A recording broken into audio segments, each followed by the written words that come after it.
So the other day, Nick Albin, who you might know as Chewy or Jiu Jitsu on YouTube, very popular YouTuber, did a video called Old Man Jiu-Jitsu is Bullshit. Clickbaity title, admittedly, and all of us who are content creators will select titles that we think will increase the odds that the algorithm will reward us with subscribers and views. Because his take was a lot more nuanced than that. His take amounted to the fact that you need a variety of tools in your toolkit as an older athlete. If you're only playing what we think of as old man jiu-jitsu, which is slow, incremental, more attached, more pressure oriented, well, that's gonna work sometimes, but it's not gonna work all the time. So you need to be able to mix it up. That's fair. That is totally fair. In fact, I don't have a problem with that. I'm certainly not trying to pick a fight with Nick. I like Nick. But I think there's some nuance, at least in terms of how I think of old man jiu-jitsu. And I thought that would be a good topic for conversation today. So this is what I think old man jiu-jitsu is.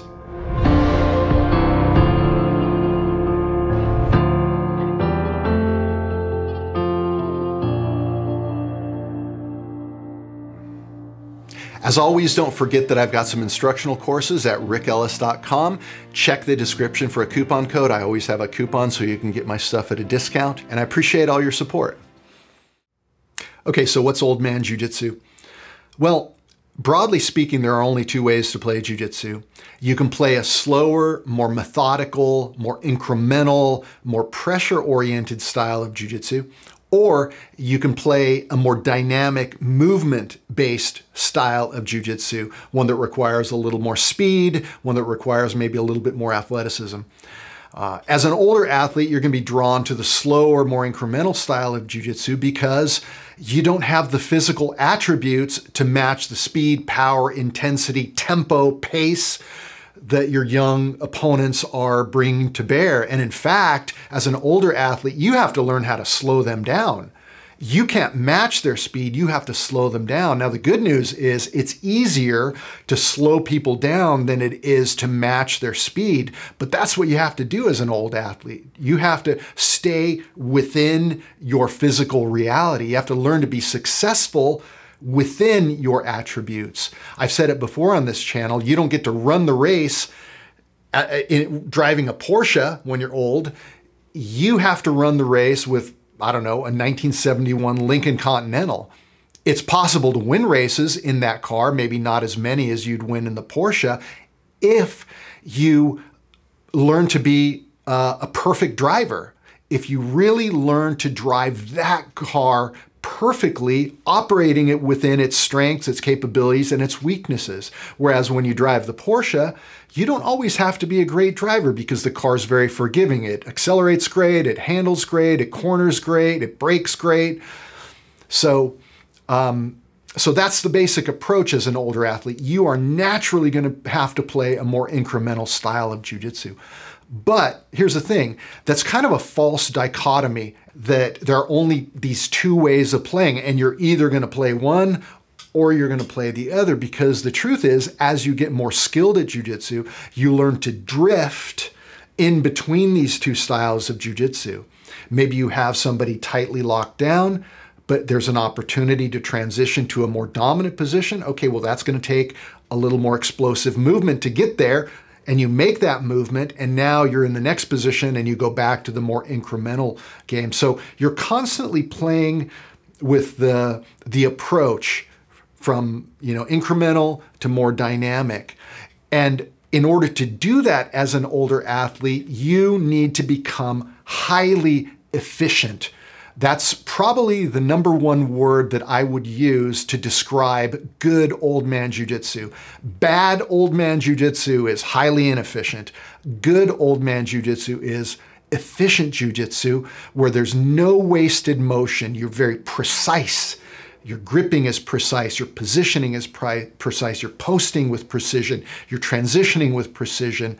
You're able to do these dynamic movements, whereas if you're young, you can have a lot of extraneous wasted motion. I'll even watch competition footage a lot of times with younger athletes, and I see a lot of wasted energy, but there's no penalty for that when you're young.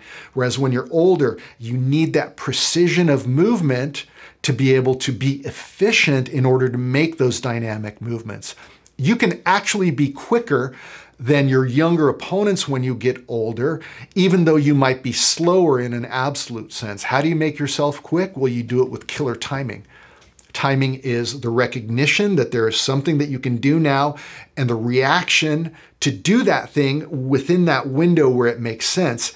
And the earlier, when the window just starts to open, that you can apply that versus when it's starting to close again, the more success you're going to have. I watched this old elderly boxer beat the crap out of this young stud one time because he was so incredibly skilled. His timing, his ability to, man, he was just incredible, even though objectively he was slower and, he was this old guy against this young buck. So timing and efficiency is really the key to being excellent when you're an older athlete and being efficient. The other aspect to efficiency is what I call step minimization. And I actually did a video of that. I think I'm going to show a clip from that video. I did a video called Efficiency, the Key to Jiu Jitsu. I did it years ago. It was one of the early videos on this channel. And I make the point that any given technique, whether it's an offensive technique, a defensive technique, a transitional technique, a throw, any technique has multiple components. And when you first learn a technique, you're very sequential. Let's say I want to arm bar you from guard. I need to get the arm controlled and out of position. I need to swivel. I need to elevate my hips. I need to throw my leg over your head. I need to pinch my knees together. I need to pull my heels to my butt. I need to elevate my hips and bridge. And now I've got the tap. Well, that's what? 6, 7, 8 components in that technique. Well, if we can minimize those steps by taking the sequence and turning it into a continuous compound movement and even merging some of those steps. So I pull the arm out of position.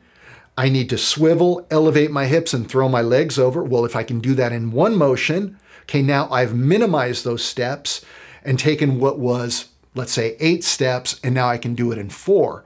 And at the highest level of jiu-jitsu, man, practitioners are able to do things incredibly efficiently. They're able to snap into those finishing positions or whatever they're trying to do very, very quickly. So let's watch that clip so I don't belabor it further. Let's start with the triangle to see what I mean by step minimization. Typically, when you learn the triangle, you learn it as a series of connected steps. Step 1, get the arm out of position. Step 2, cross your legs. 3, we bridge up so we can get the arm across. Step 4, pull them back in. Step 5, get a hold of the shin. Step 6, foot on the hip. 7, turn. 8, the leg goes up and over. Step 9, you begin squeezing. 10, you can pull on the head. So there's at least 10 steps in the triangle, maybe more, depending on how you look at it. This is what step minimization might look like. So again, efficiency is how I would characterize old guy jiu-jitsu. That's really what we're all training for. I don't care if you're young, I don't care if you're old. Ultimately, what we want, especially if we want longevity in the sport, is to be highly efficient. Efficient with our cardiovascular system, efficient with our technical execution, efficient with our positioning, our precision, efficient with our technique minimization, our step minimization.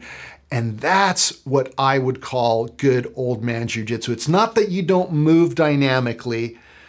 There's a limit to how dynamic you can move, but if you can move with a lot of efficiency and good timing, you're not going to have to be as fast. And so Nick is right. You need multiple tools in your toolbox, but I would not call old man jiu-jitsu only slow grinding incremental jiu-jitsu. I would call it efficient jiu-jitsu that primarily plays a conservative style of jiu-jitsu, but has the ability to move when necessary to deal with any given challenge and be successful against it. All right, there you go.